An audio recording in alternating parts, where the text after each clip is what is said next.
Donc là, on va s'intéresser principalement à notre composant, donc le rendre plus interactif, à commencer par l'input. Donc là, on sait que ce sera, donc sur chaque événement de onChange, on voudra donc gérer avec handle change, ou alors handle onChange. D'ailleurs, je vais en profiter pour changer parce que ça devrait être handle onChange, pas trop d'importance primordiale. Voilà, donc je change handle onChange. Et donc là, ce qu'on va commencer par faire, c'est console log, hein, on fait vraiment par étapes.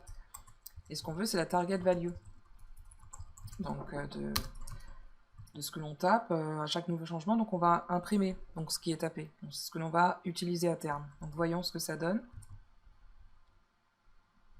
Voilà, donc on va taper, regardez dans notre console. Donc là, je vais par exemple taper Deadpool. Et donc à mesure que je tape, vous voyez, donc c'est imprimé dans la console. Donc voilà, donc ça fonctionne très bien. Alors ce qu'on va faire ici, donc c'est pas seulement loguer, donc imprimer le résultat de ce que l'on tape, mais plutôt enregistrer avec cet input. Donc cet input, on va lui passer.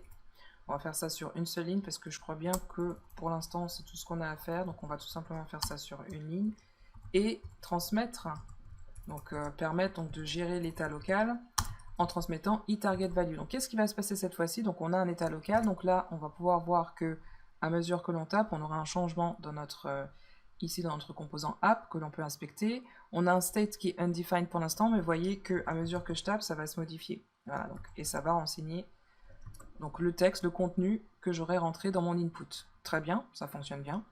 Bah, qu'est-ce qu'on va faire avec cet input du coup? Alors au niveau ici, donc useGetMovies, je crois bien que on lui passait l'input, donc ça on pourrait lui passer avec execute. Et donc c'est à ce niveau-là que l'on va passer input ici.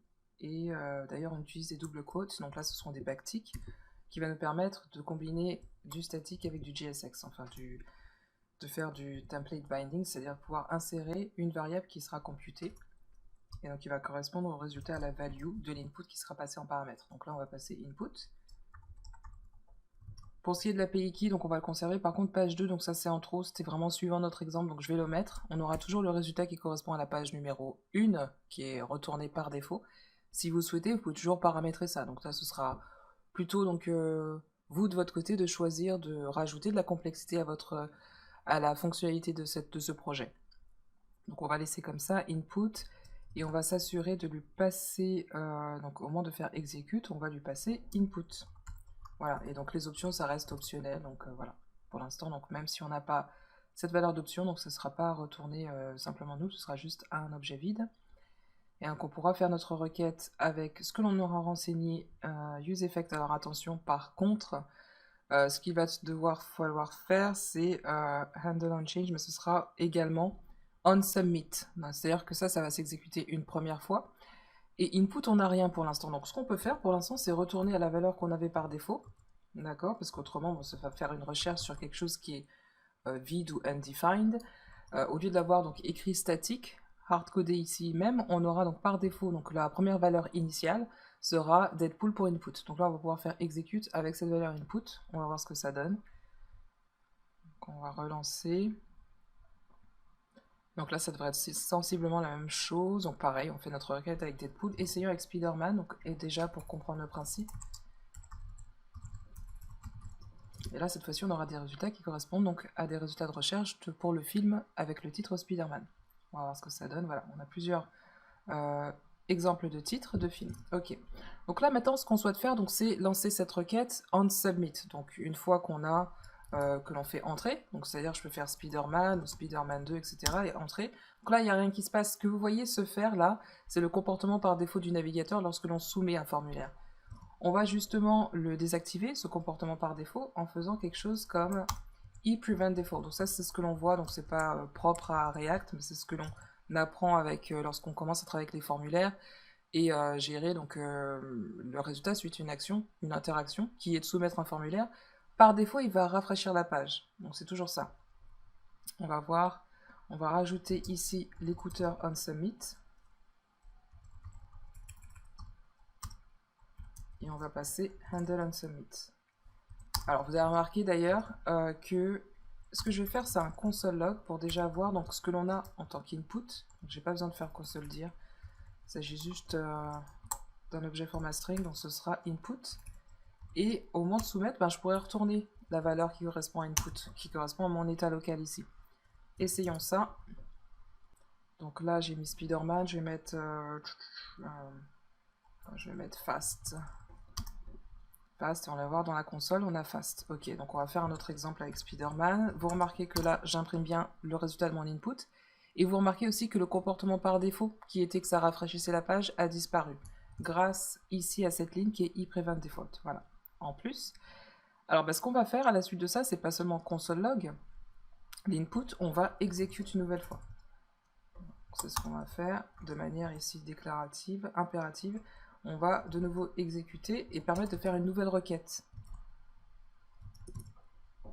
Essayons ça. Donc, on a Spider-Man, ok, réponse. Donc là, cette fois-ci, voilà, on imprime la réponse. C'est ce que l'on a en fait au niveau de notre hook. Vous vous rappelez, on fait un console log à ce niveau-là. La réponse ici. Donc là, donc on a bien fait une requête. Regardons aussi ce qui se passe au niveau network. On va le voir justement ici, Spider-Man.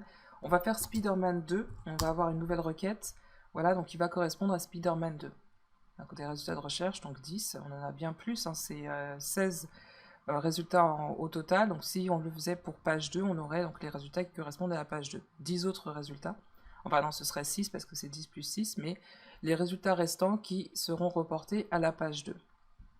Et là, on va voir aussi qu'au niveau de la console, on a de nouveau une réponse qui correspond ici, pareil, donc au résultat suite à une recherche pour Spider-Man 2. Headers, réponse. Ah oui, donc là, pour l'instant, il s'agit juste de la réponse. On va voir comment les récupérer, justement, ces résultats dans notre réponse. On va aller plus loin. Donc là, il s'agit juste de réponses, mais ce qu'on veut, c'est les réponses, la réponse au format JSON. Donc on va rajouter ici cette méthode. Voir ce que ça donne. Donc ça nous retourne une promesse.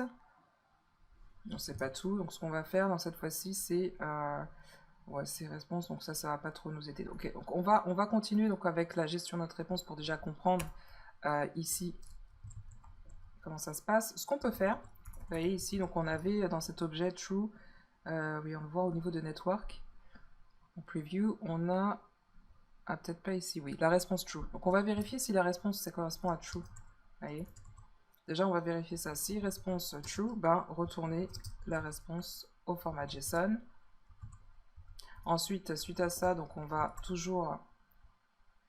ouais, là, il m'a mis... Donc ça, c'est mon linter qui me fait donc ces arrangements. Donc, au moment de sauvegarder, donc là, je vais plutôt conserver ça comme ça. Et on va remettre ça. Ok, donc ensuite, on va faire un autre then. Pour cette fois-ci, donc là, je vais appeler ça data. Et ce que je veux, c'est imprimer ce qui correspond. On va voir que dans le format de notre réponse, c'est tout ce qui correspond à ce tableau search qui nous intéresse. On regarde encore ici, voilà, vous voyez. Donc on a, dans le format de réponse, on a search. On a ce tableau avec tous les objets à l'intérieur. C'est ce qui nous intéresse. On va l'imprimer déjà dans la console pour voir donc si on est sur le bon chemin pour notre quête. Niveau console log, search of undefined. Attends, on va voir si je dois faire l'optional chaining ici. Undefined. Wow, ça a l'air d'être ok. Ça a l'air d'être undefined. Response JSON. Si response true. Je vais refaire un autre console ici pour inspecter, voir que je me sois pas trompé. Donc ça va être dire et response. On va réimprimer ça pour déjà voir donc ce que ça veut dire. Response, ok, headers, body, status, ok. Ouais. Bon, généralement, ce qu'on vérifie, je vais reprendre ça autrement, c'est response, ok. C'est ça qu'on vérifie. Donc je modifie et on va retourner ce qui correspond à response JSON. Essayons avec ça. Voilà, donc là c'est beaucoup mieux. Donc là, cette fois-ci, ce que je récupère, c'est un tableau, ce qui m'intéresse. Voilà, donc la ligne 20, on modifie pour vérifier si la réponse est OK, ce qui correspond donc à une réponse de toute façon 200, c'est successful. Et ensuite, la réponse JSON au format JSON, et ensuite récupérer ce qui correspond au tableau search. Voilà, donc ça se présente plutôt bien. Donc à l'issue de ça, donc là on a déjà pas mal avancé. Ce qu'on a fait, c'est rajouter des écouteurs, d'événements, donc les changements dans l'input, donc le texte qui est renseigné dans l'input, le forme de type texte, pour changer la valeur de l'input, et ensuite exécuter avec la valeur de l'input. Et ensuite, on a pu voir donc, comment faire exécuter et récupérer la réponse qui est retournée suite à la requête. On continue dans la prochaine vidéo. Donc là, cette fois-ci, ce qu'on va faire, c'est mettre utiliser, donc mettre en pratique et utiliser ces deux fonctions qui correspondent à success et fail. C'est-à-dire que qu'est-ce qu'on fait de la réponse une fois qu'on l'a récupérée? Donc on va pouvoir faire ça à ce niveau-là. Vous voyez qu'on ici on set les data, ce qui correspond ici à notre hook. Et on va également gérer donc tout ce qui est temps de chargement. On va également gérer donc tout ce qui est cas d'erreur. On va catcher tout ce qui est erreur parce qu'il pourrait très bien y avoir une requête qui ne soit pas correcte. Donc comment est-ce qu'on fait pour gérer ça? On le fait juste après.